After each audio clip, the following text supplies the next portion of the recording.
thank you very much for coming on, Bec. I'm excited. Thank you for having me. I'm happy to be here. Yes, I'm very excited because I've seen you in the industry and had a little bit to do with you for quite a while, but you've been in the industry a long time, right? How many years have you been coaching? Yeah, I'm a bit of a dinosaur now. So I've been coaching for 11 years now. Wow. And where did you start? Were you PTing? Were you doing like online back then? So I started off as a PT in the gym, just purely face to face. And that was back in like 2014. And to be honest, there wasn't really much online coaching back then. It wasn't really a thing. And just over time, naturally, it was a progression. I think as social media kind of became more and more popular, I just had people asking me to help them that weren't in my like geographical location. And that's how I kind of ended up online. But it was quite a new thing when I got into it. Not too many people were doing it. And then now I'm pretty much completely online, yeah. Yeah. Do you think COVID had a big role in that? I know that's when I started online because before I was like in the gym and then the gym shut. I was like, Yeah. I literally have to go online. Yeah, I think that was a massive like turning point for a lot of people. For me, I feel as though about 70% of my business was online before COVID, but that was certainly the point where I then actually decided to move to Queensland, and that's when I took my entire business online and kind of let go of those really long-term face-to-face clients that I was still doing at that point. Did you set out to have this big business when you first started, or was the PT job just sort of like finding your feet? I definitely never had the intention to like grow it to what it is. I think no coach necessarily does to begin with. You don't always realize your potential in the space until you're in it. But I think I always knew that I wanted fitness to be my long-term career. It wasn't something that I went into and I was like, oh yeah, I'm just going to do this for a bit and then get another job. It was always like I knew fitness was my passion when I started this, and I wanted it to be my full-time career. Yeah, I love that. What were you doing before you were PTing? I was at uni and I was studying business and law, so very different. Big Yeah, pivot. very Did you big. know, like when you were going through uni, you were like, okay, I'm probably not going to be a lawyer or do something like that? Yeah, I think the turning point for me was I'd always been an athlete growing up. So I knew that I loved health and fitness, and I studied uni, which I really, really enjoyed. But then as soon as I got that first legal job, it was at Tennis Australia, which was still in the sporting realm. And I thought, this will be so cool. This will be so fun. And it was still just like in a dungeon office, like long hours staring at a computer in the dark. And I was like, no, I can't do this. This is Yeah. not for me. I need to move. Like I was just too restless sitting in that sort of like office job environment. Yeah. And so I think about your business, and it feels like more than just online coaching. Like my coach Scott always jokes about, he says online coaching is just like a glorified desk job. So when you think about like online coaching, you kind of are just sitting at a desk on a computer all day too. Yeah. But somehow you have created it to be so much more. You've got coaches, you've got events, and now you're business coaching as well, right? Yeah. So did you kind of set out to expand it, or was that just a natural progression as well? Yeah, that was all very much just a natural evolution as well. Like once I kind of reached that point where I always had a wait list, and I was like, what do I do with these people? Like I want to be able to help them because I know that I have what they need in order to achieve their goals or break the bad habits that they have and like achieve that life transformation. So it kind of came from a place of just genuinely wanting to be able to share that with more people. So that was when I kind of brought on a coach, and then over time, just with being in the industry for so long, so many of my clients who then moved into the coaching world were asking for my business advice, which then I have obviously moved into the business mentoring space as well, which again was a natural evolution that allowed me to use everything I learned at uni within what I'm doing now as well. Yeah, kind of goes to show that like everything that we do, even if it's not like a direct impact in our life, it ends up kind of impacting us in some way. Like the things we learn, the study that we go through. If you don't actually get a job as a lawyer, you're still going to have that knowledge that you can use somewhere else, which is cool. Yeah, and it's like it's never a waste of time because even prior to doing business mentoring, I always said that what I learned at uni helped me to be smarter about the decisions that I made, and it helped me to learn so much, even that I might not have been aware of at the time, but just in how I showed up on social media. I didn't necessarily go into it thinking, yeah, I'm using strategy here to market to my ideal client, but naturally I just knew how to do that because of what I had learned. Yeah, and that's such a benefit. So you've just had a client compete on the weekend and she took out the overall, did she? Yeah. One of my Amazing. clients, she competed a few years ago. We did the ICN and she did swimwear overall at those shows. And then she just did NBA this weekend and took out bikini overall, which is amazing. That's amazing. And it really goes to show that you've got longevity with your clients. Like you've got these clients that have stuck with you for years. And one of the things that I love about you is that every client that I have that works with you loves you. They are so loyal and they really, really respect you. And I think that's amazing as a coach to have that really good rapport with your clients. People, they stick with you for long term. Yeah, and it's so nice to have that because you do build such incredible relationships with people through coaching. And I think that that's just a natural side effect of like really genuinely caring about the person as well. And they can kind of feel that. But it's lovely that they're saying that to you behind my back. Oh, it's nice great. to know. Yeah, no, literally. Everyone's just, I feel like they're ride or die B FIT fans, which Love is it. great. So I want to talk about the mindset behind bodybuilding. Obviously, you have clients, you've competed yourself, and you've been in the industry for so long. My listeners are, a lot of young women who are starting out in their bodybuilding journeys or have competed a few times. And I constantly am getting questions about, the ins and outs and the nitty gritty of the mindset behind bodybuilding. And I think that we are both going to have really good perspectives on this. So what is a standout attribute to clients who not only get success, but sustain it long term and actually are able to be successful continuously throughout their careers?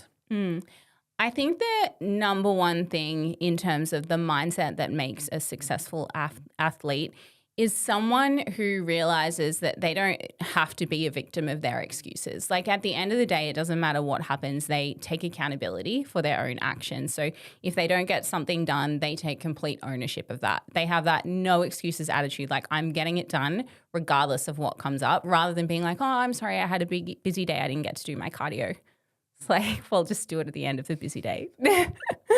Yes, absolutely. I literally just was listening to a podcast this morning and they were talking about luck and sort of like being a victim.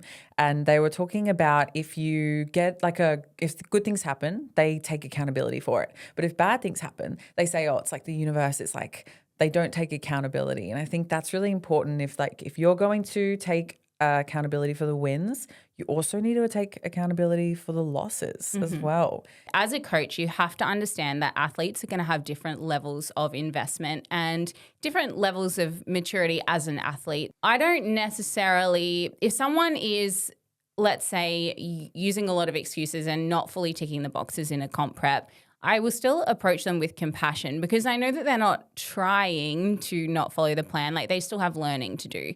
And not everyone has the same dreams and aspirations in the sport either. Everyone's doing it for different reasons. Some people are gunning for a pro card. Other people just kind of want to get up there. So you kind of have to judge it based on the person, their personality, their individual goals, and what they truly want.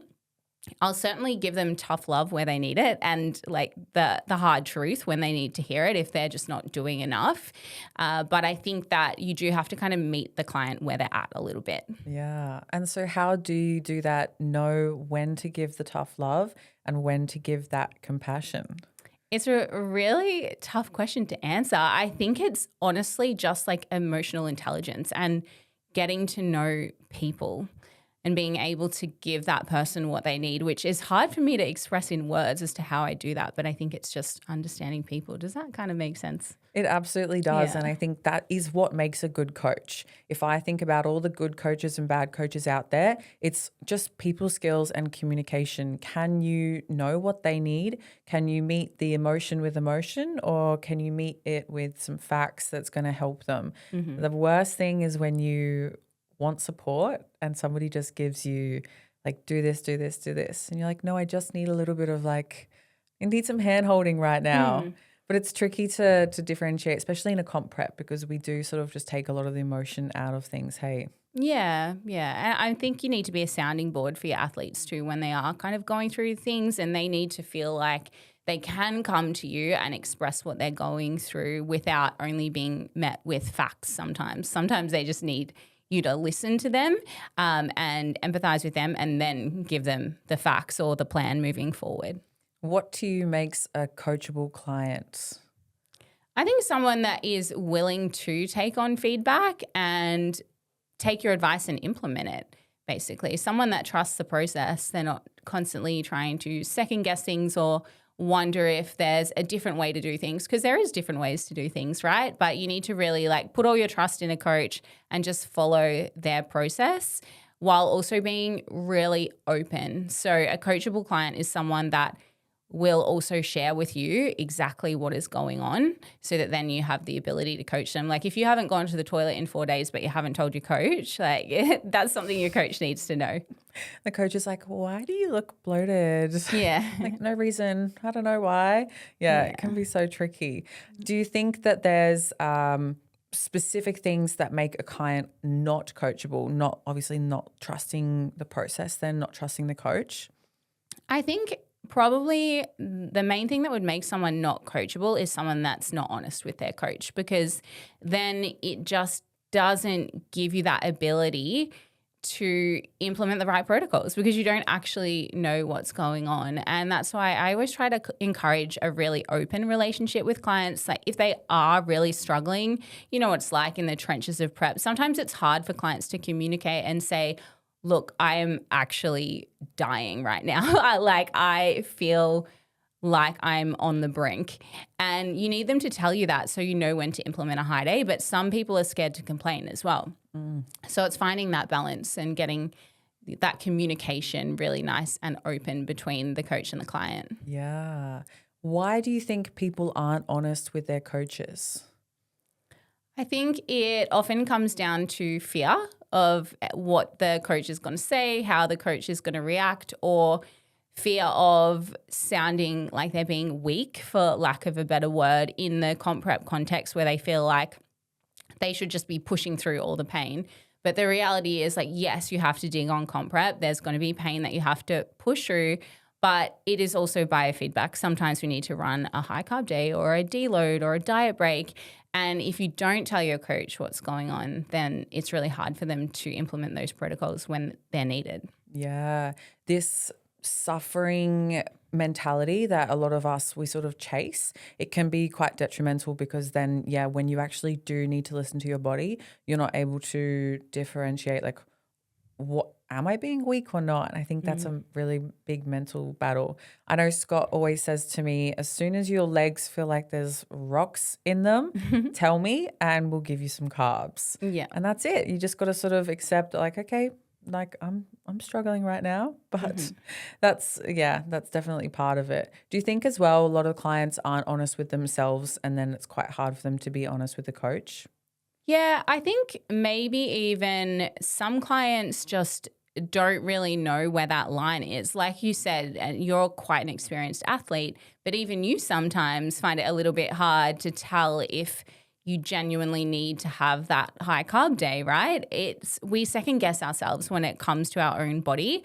We kind of wonder if we are just being weak. So it's not even they're deliberately being dishonest. It's just sometimes hard for people to know what to share and what they don't need to. Yes, 100%.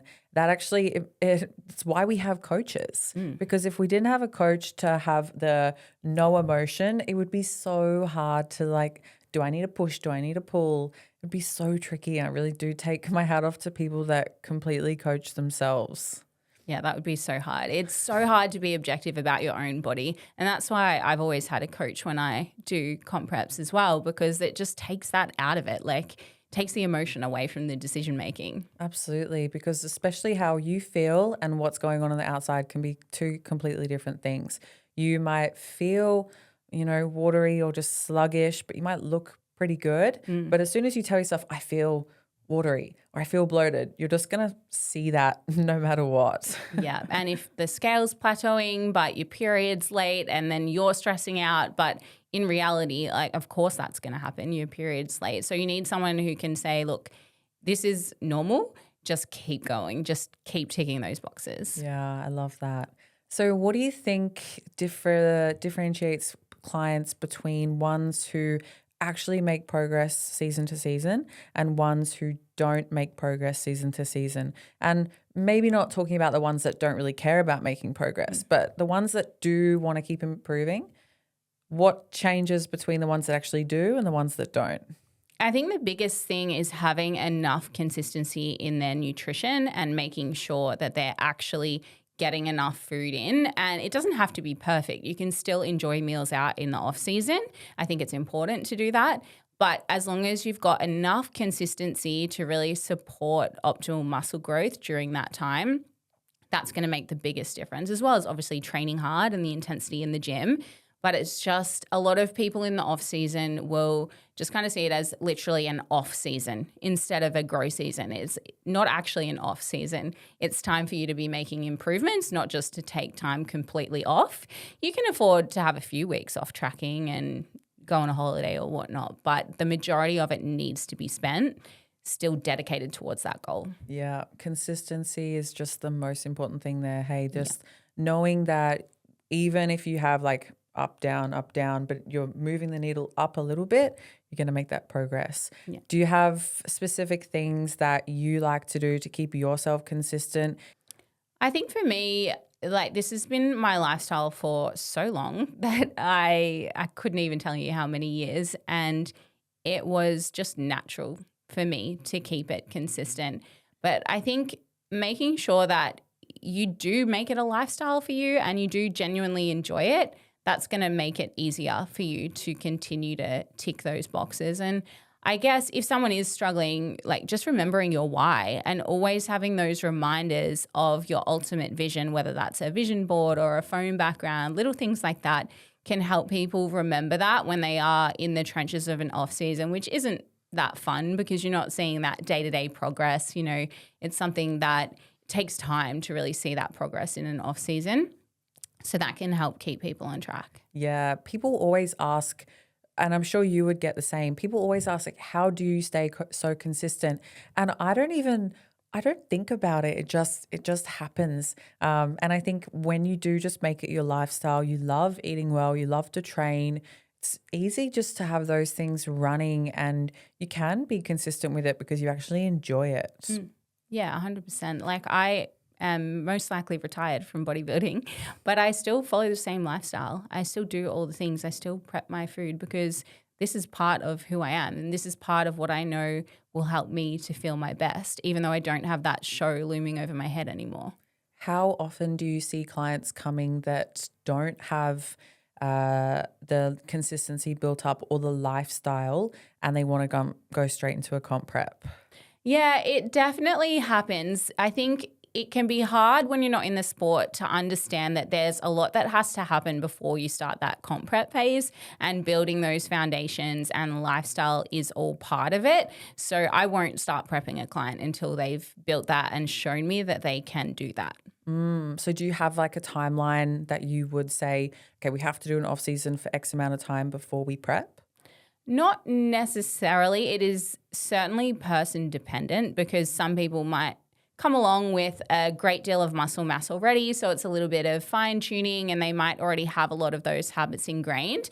But if someone comes completely fresh with no habits, like they've never tracked before, they've never meal prepped, that's obviously going to take more time. So it's very person dependent. What are the 3 non-negotiables then that a client needs before they start a prep?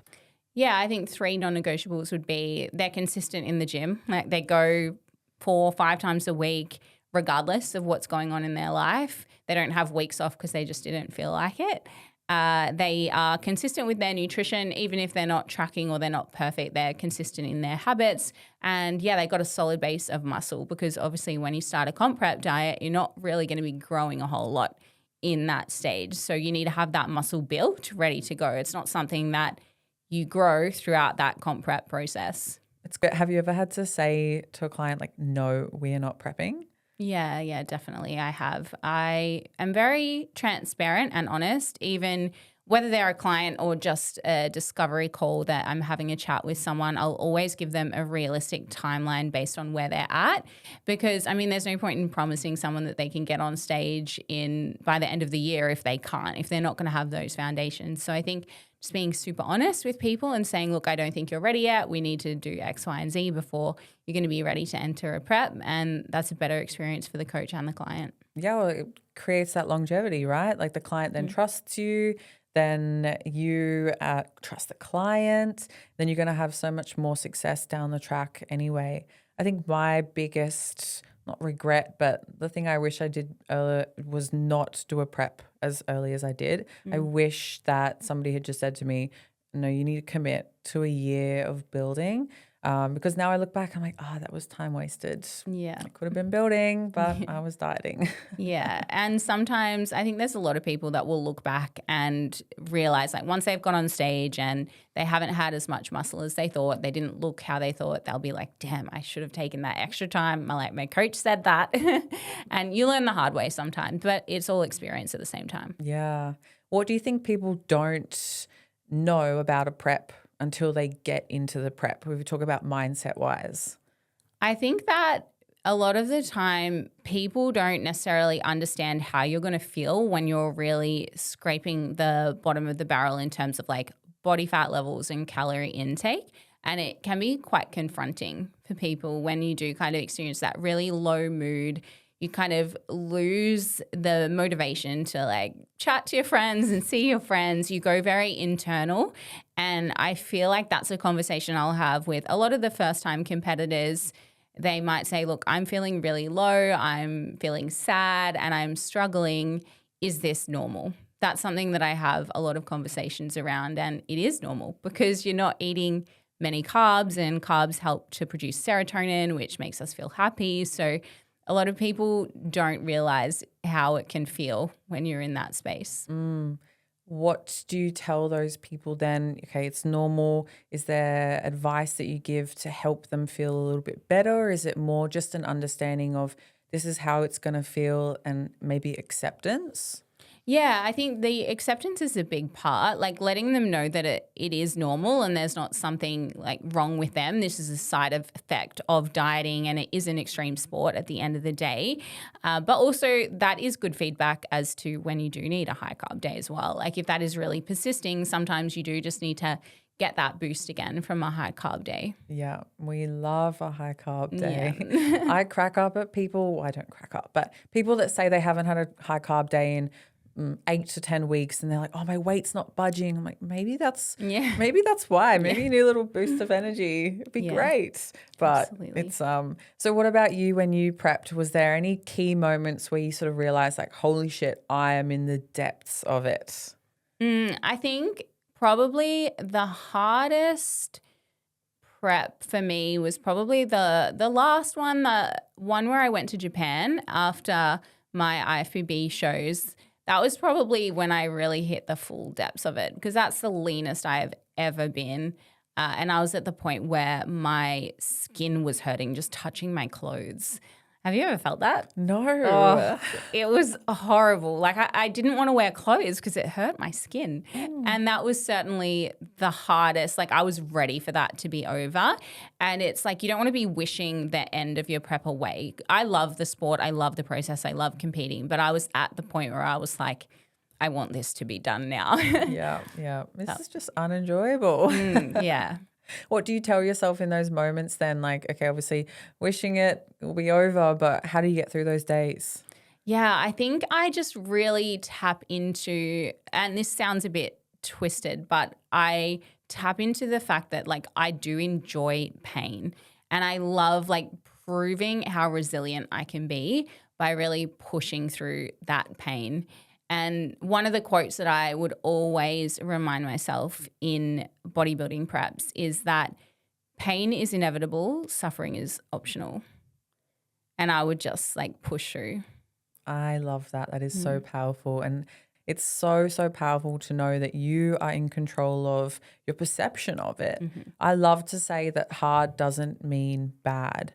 You can have the hardest, most hungry, your skin can hurt. It doesn't have to mean it's bad. It can just mean, oh, I'm going through it. I love that mentality. Do you think that's something that you've had your whole like bodybuilding career, or did you have to sort of build that up? Yeah, I think it is something that I honestly developed when I was young and when I was playing volleyball, because they were really hard on us in that elite volleyball environment.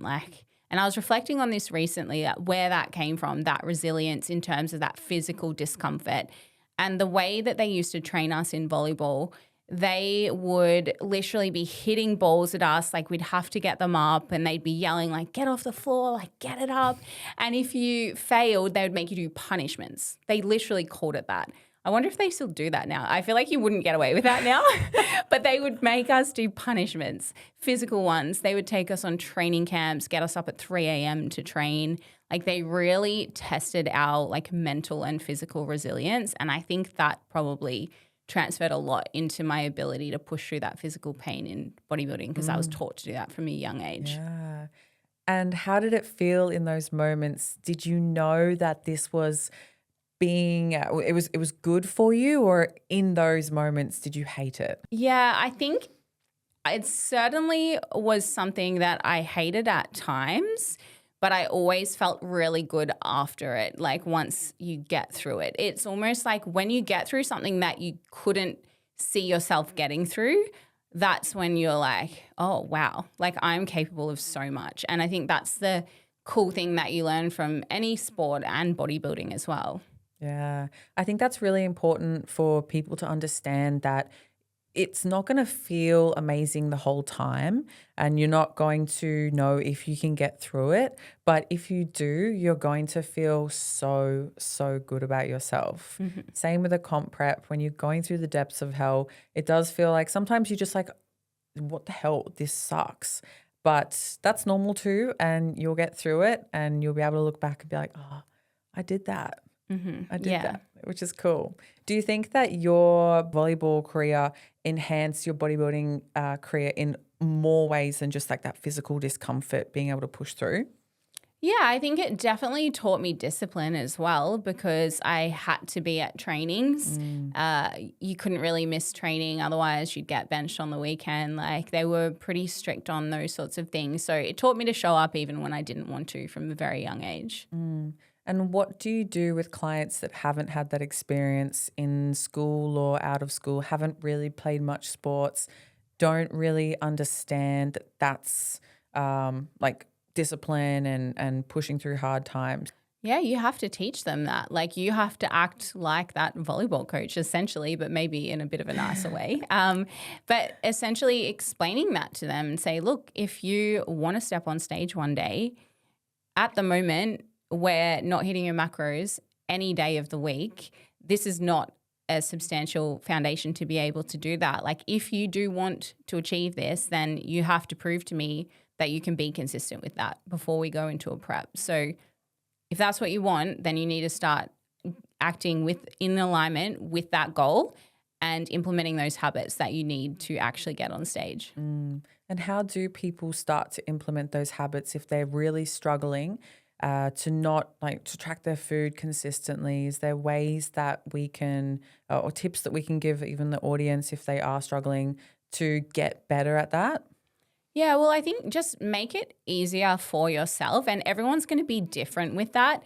But I think something that really helps if we're talking about tracking your food specifically is don't try and track every single day as you go.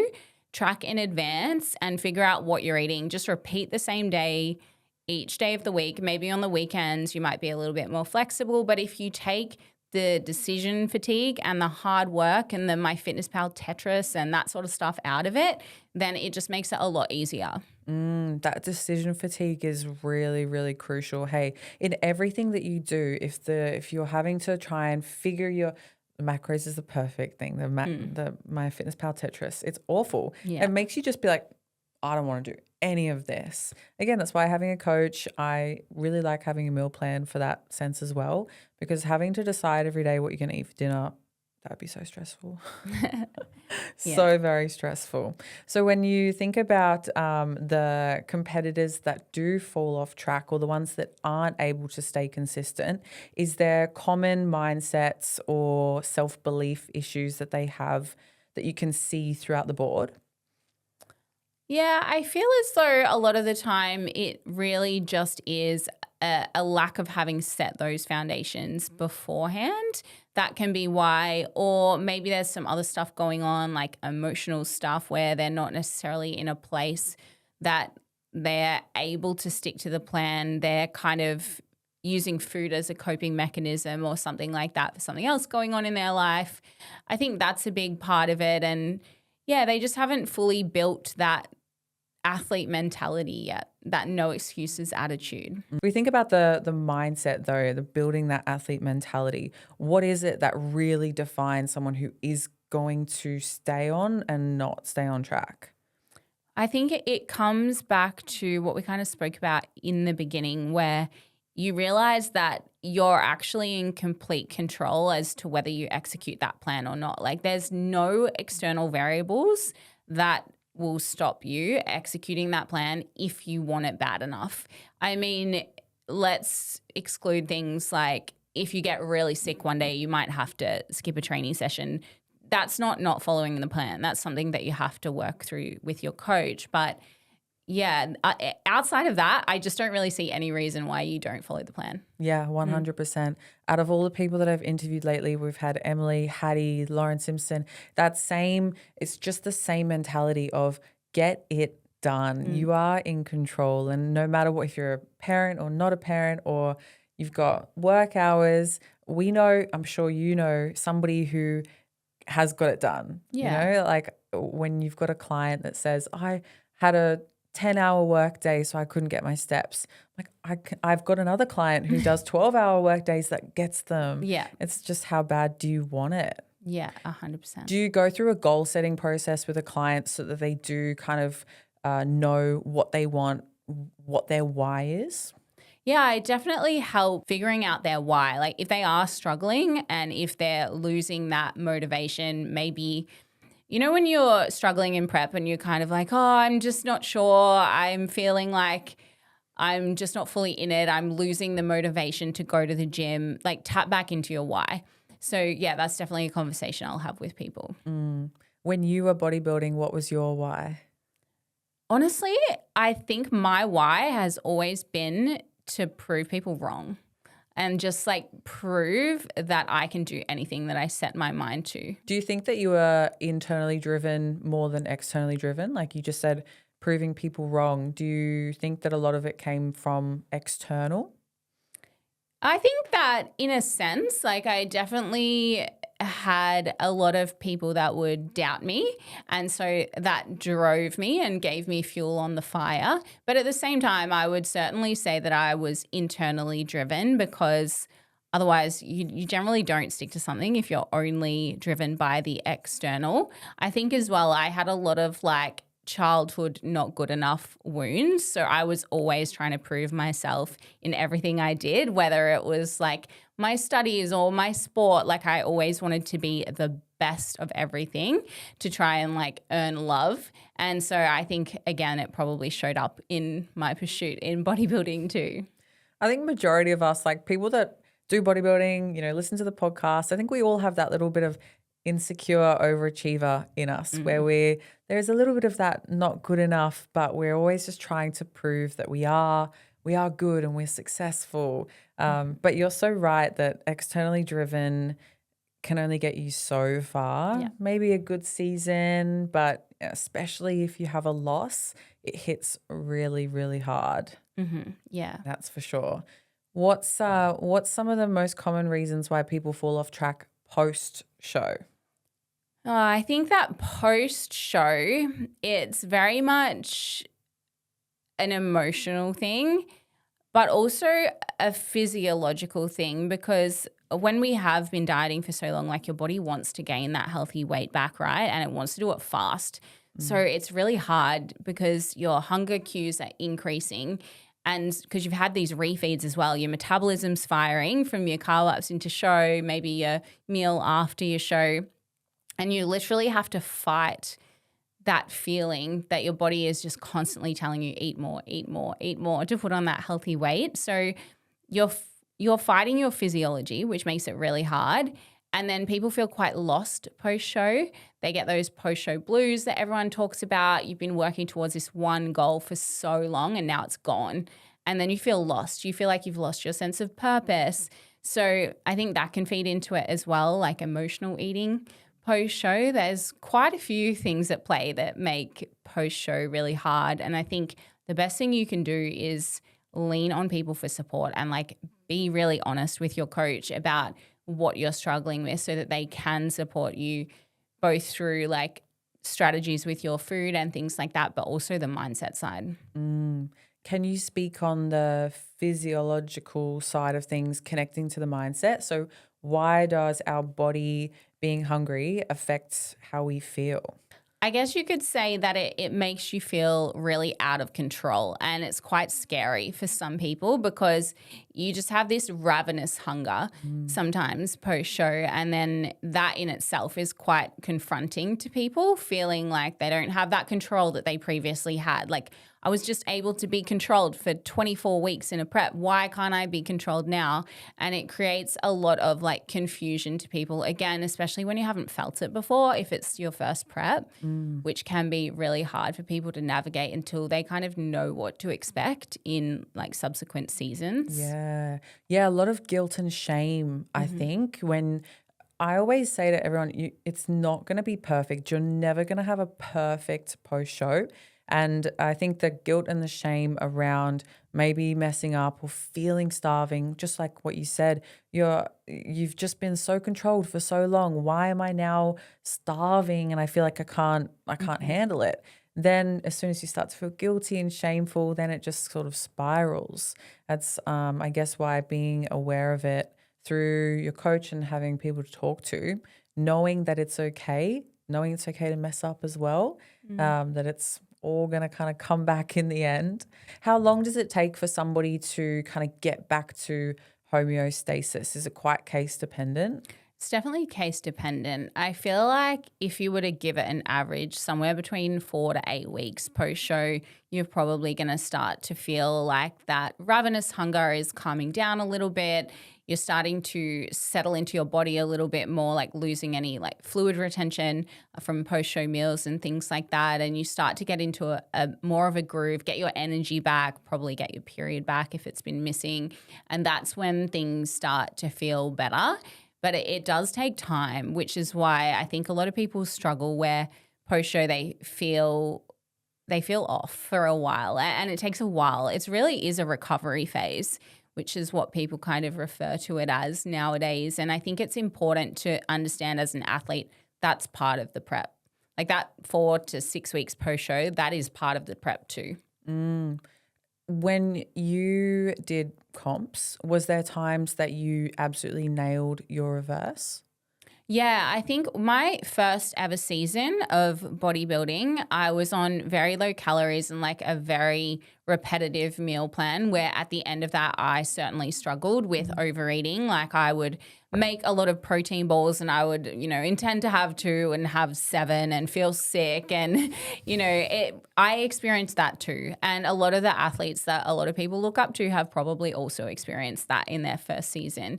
But as time went on, every season was better and better with my reverse, like to the point where I feel like my last season, I couldn't gain weight fast enough. Like I had been through reversing so much that it didn't really bother me anymore. And it was just so easy to reverse. Despite that noise and that hunger, I just followed the plan.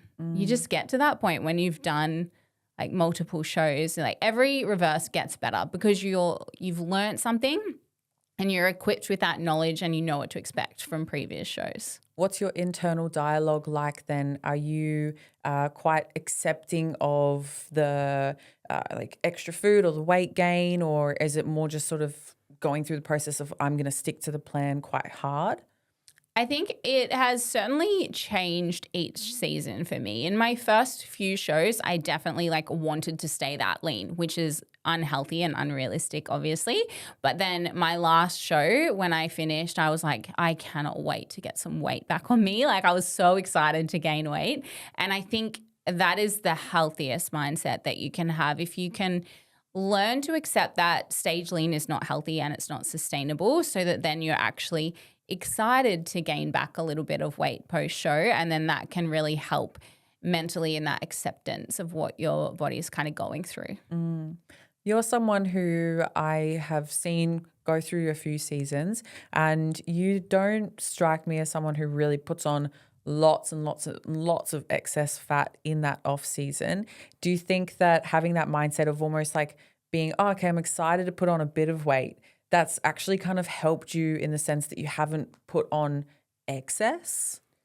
Yeah, I think so. But I think it's also just a matter of the fact that this is so ingrained in my lifestyle. Like I love healthy food. When I go out for dinner, I don't really look forward to and crave like big deep fried meals. I genuinely love the food that I eat every day, which makes it so easy to sustain. Yeah. Yeah. How are you with your balance in the off season? Do you like to have things completely away from bodybuilding, food wise, or just like activities wise? Yeah, in an off season, like I definitely have always enjoyed meals out. Like I love my yochi, so I'd always go and get yochi and things like that, and yeah, enjoy holidays and traveling. I think that you can absolutely still have balance in an off season, and I think it's important to do that. Otherwise, you end up psychologically burn out by the time you even get to prep, because you haven't lived your life in the off season. And I know you're quite good at that as well. Like I've seen you obviously travel and still like tick the boxes enough that you're still making progress. But I think it's what sets you apart as an athlete and makes your journey in this sport sustainable long term. Yeah, it's absolutely possible to do both. I think when you start out, maybe you err on the side of have to be more strict, and maybe you do have to be a little bit while you're still finding your feet. But once you build the consistency, I can travel, I can go to festivals, I can do anything. I'll probably still bring my meal prep. I will get my steps. Like those things just happen, and it's so easy to do once you've just done it for a long time. Yeah. And I think once you get to that point too, and you realize you can still have that balance, then it gets rid of that guilt and shame that you were talking about before. And that's the biggest issue is when girls come out of a show and they get so much guilt and shame for having a meal out. Like there is literally nothing wrong with that. You have to be able to. So it's less about the food that you put in your mouth when you have that off-track meal, and it's more about your reaction to it and how you perceive it. Absolutely. That's really, really powerful. And that goes for everything. Even when you're in prep, it's usually not the pain that really affects you, but it's how you react to the pain. And this is so bad. Oh, this sucks, or whatever it is. That's what ends up making us struggle quite hard. When you think about an off-season, a reverse diet as well, like comparison to other people can be the most harming as well. Yeah, I agree. And I think it's important to remember that everyone's body has kind of like a different set point as to where they're happy in terms of healthy body fat levels. So some people might gain weight faster. It doesn't mean that you've failed. It's just your body, its way of getting healthy again. What approach is your favorite personally for an reverse diet? Do you bring the calories up quite quickly, or is it a slow increase? Yeah, I'd usually go quite quickly to like a newly adjusted maintenance based on where they finish their dieting phase. And then from there, I will make calorie increases like every few days generally until you kind of hit that point where you can tell they're in a good spot to slow down the increases basically. But yeah, you want to get food in faster, especially the leaner you are, the quicker you need to get those calories up and recover. Yes, I'm all for that as well. I like to just, Scott puts my calories up really quite high, quite quickly. Yeah, you can eat a lot, I've seen.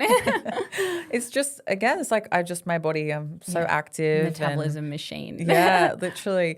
But I remember last time, like I competed, I think my calories went straight up to 3,000. And I was like, oh my God. And then there was an initial jump in weight.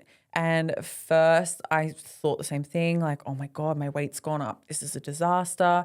Then I was reminding myself, no, this is what you need. It's absolutely necessary for your hormones. Yeah. I know you had a few health troubles. Was that the last prep that you were going through a few of the health things? I've had, a bit of a health journey, which is more connected to like my immune system health has not been great, which I did a big deep dive into figuring out what was causing that after my last show because I got quite sick in my last prep. And how did that affect you mentally while you were going through it, knowing that maybe your health was compromising your progress?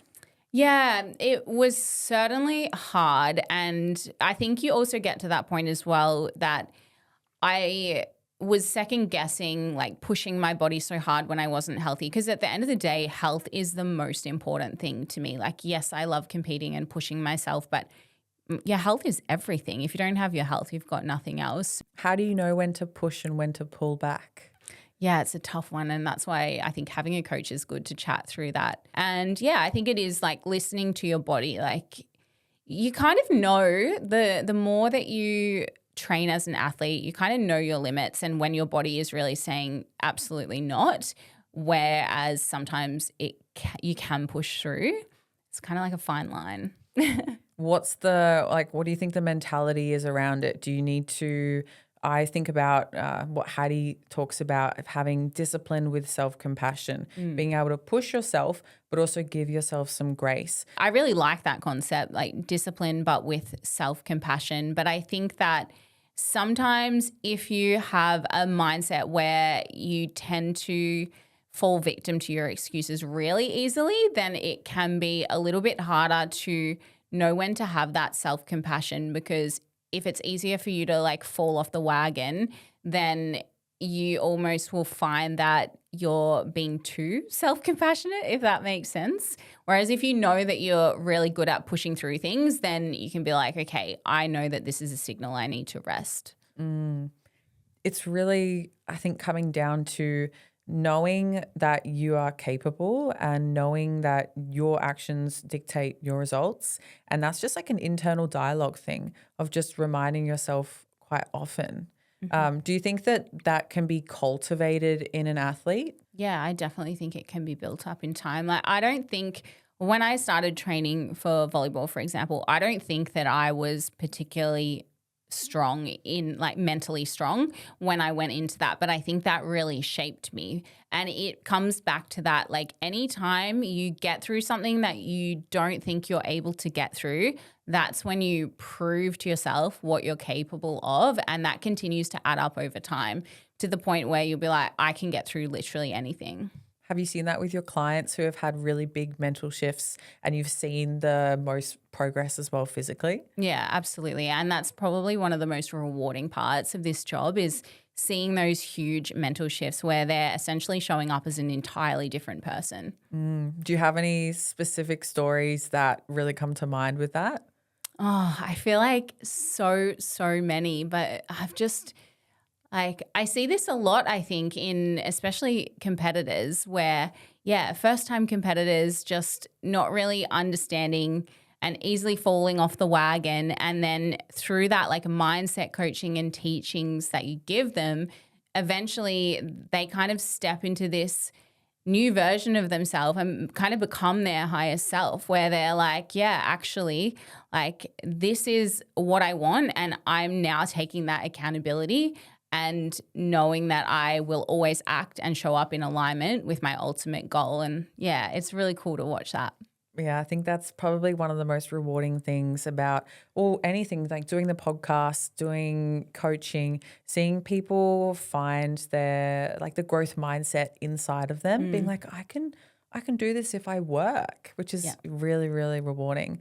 Is there wins that you've had with clients that have been completely away from their physique, big mental wins? Yeah, so I've had some massive wins with clients, like even recently, like working with a girl who's been like really stuck in the trenches of restrictive eating and really struggling with that, and just seeing like her health improve and her relationship with food improve, being able to go away and not stress herself out and spiral into restriction, like seeing people transform that and break free of those beliefs that have just kept them so unhealthy and so stuck, that is the most rewarding thing. So yeah, the eating disorder recovery space has been incredible to work in. And what's a common mindset shift that people need to, or a belief that people need to break free from in that sort of disordered eating space? I think personally, when I think about that, I think about the all or nothing mindset, breaking free from that. Is there other kind of beliefs that people get stuck into? Yeah, I think the all or nothing mindset is a big one. And when people start to break free of the idea that we have like good and bad foods and that everything can be part of a balanced diet, that helps to avoid that like binge restrict cycle. I think as well, people get so stuck in the idea that more is better. So like more training or like more dieting, like less food in that sense. And breaking free of that and realizing that actually bringing your body into a state where it feels safe is actually what's going to get you the best result, rather than constantly trying to like stress it out by overtraining and undereating. Can you expand more on that body feeling safe? The female body is so sensitive to stress. So when you are constantly overtraining, undereating, not sleeping as well, these sorts of things, and maybe anxious about the idea of gaining weight, like you're just in this constant fight or flight mode, and we never look our best when our body is in that stress state, and we never get the best results either, because when we have high cortisol, there's so many different reasons that we could talk about as to like why that blocks you from getting results. But basically, like you need to bring your body back into this state of homeostasis, and where it does feel safe to be able to achieve fat loss or be able to build muscle optimally. Everything is better when your body feels safe, even like period recovery as well. Like that's the ultimate goal, right? Is bringing your body back to safety. So getting out of fight and flight and moving into that rest and digest. Even in a comp prep, when people are constantly in fight or flight, you can just tell like, how is your body going to lose fat right now? How are you going to digest your food or sleep well when your body is so going crazy? Yeah, and you're basically running on adrenaline at that point. And I know I've always kind of loved that about comp prep, because you get so much done. I've always said I'm so hyper productive in comp prep because I'm just running on adrenaline, but it's not good for you. And eventually your body will burn out from running in that state for too long. Yeah. So how do you balance your personal rest and recovery with, your busy schedule at the moment? Yeah, so I treat sleep like it is my full-time job. It is the most important thing. Like, don't ask me to come out after 8:30 p.m. It is not happening ever. I just feel like sleep makes such a huge difference to my life, and I very much do try and like, yes, I work a lot. I have long hours because I love what I do, and I work a lot of weekends at bodybuilding shows, and that's okay because I also spend time deliberately switched off. And I'm very strict on making sure that I do that. I read a book every night before bed. I make sure I stay off my phone at night as well. And I just really dedicate that time. It might look different every day, but I always dedicate some time to really switch off. Yeah, that's super important, creating really strict boundaries. And the same thing with everything. If you start to ignore the boundaries and you sort of let them slip, then you lose that trust in yourself anyway. I think having clear boundaries around your rest is so important. And do you train 5 times a week at the moment? Over the past 6 months, I've kind of been doing a little bit of running and a little bit of weight. So like 2 runs a week, 3 weights. I did a couple of high rocks events, just been mixing it up after the bodybuilding days. I love that. Did you feel a big identity shift when you stopped bodybuilding, kind of like decided to retire? Did you have an identity tied to that? Absolutely. We could do an entire another episode on that. Like that was definitely hard for me to fully accept letting go that bodybuilding side of me. And it creates a lot of questions as well. Like, oh, will people still be inspired by me if I'm not bodybuilding? Will people still come to me for coaching if I'm not bodybuilding myself? But I think now that I haven't competed for nearly 3 years, I've kind of proved to myself that none of those bad things actually happened. Yeah, it's so interesting. I've been speaking about identity so much lately because I struggled with it. And what did you do to expand your identity then? Did you purposefully start running to try and find new things? Yeah, well, I used to run when I was young and I loved it. So I think that having that new fitness-based goal, like I've always kind of trained for something. So I did really enjoy having that new something to train towards. That was really good for me. I think I had a lot of fear initially around like, oh, if I run and I lose muscle, then are people gonna like not be inspired by me anymore again? Like I did really battle with that and trying to hold on to my bodybuilder identity in that sense. But I think at the end of the day, there's a combination of different things that people will look up to you for. And it's not just whether you're competing, it's like how you live your life and the values that you uphold. And if you walk the talk and the results that you get with your clients, like that's what actually matters more than if you're still competing yourself. Yeah. And yeah, we are so much more than our competitive career, and you are so loved for so many things. Your clients obviously love you for so much more than just, oh, she's a bodybuilder. So it's definitely just when we come back to it, like we are so many more pieces of the puzzle than just being a bodybuilder or being someone who works hard. Like that's an incredible trait to have, but it's not the only thing that's cool about you. The compassion and the ability to have, awareness of what people need, all these things come in to make Bec Bec. And it's the same for everyone. If people listening that are struggling with the same thing, there's 100% more things that makes them them. Yeah, it's kind of like shifting that narrative or that mindset that you are a bodybuilder to bodybuilding is something that you do, but it's not your entire existence and your entire personality. So is there anything that you're working on right now? Anything exciting going on? Yeah, I have a couple of cool projects just within my business mentoring realm. I'm working on changing my mastermind into something cool, which is exciting. But yeah, it's not too much more I can say on that at the moment. That's Yeah, exciting. always working on something. Absolutely, right? What makes us run is just keep moving forward and keep trying new things, which is exciting. Well, thank you so much for coming on, Bec. It's been amazing to have a bit more of a bodybuilding deep dive. I haven't done an episode where we've really just talked all about prep, post-show, everything. And I think my audience is going to get a lot from today's conversation. So thank you so much for coming on. Yeah, you're welcome. Thank you so much for having me. And yeah, I hope everyone gets a lot out of this conversation. Absolutely. And if people want to find you or get coached by you, where can they go? So Instagram is the best place to find me. It's just Bec_B FIT. Awesome. Well, thank you so much for coming on. I'm super inspired by today's conversation. If you loved this conversation, guys, please share it on your story and leave us a 5-star review if you love the Mindset Lounge. But I'll talk to you all in the next episode. Bye.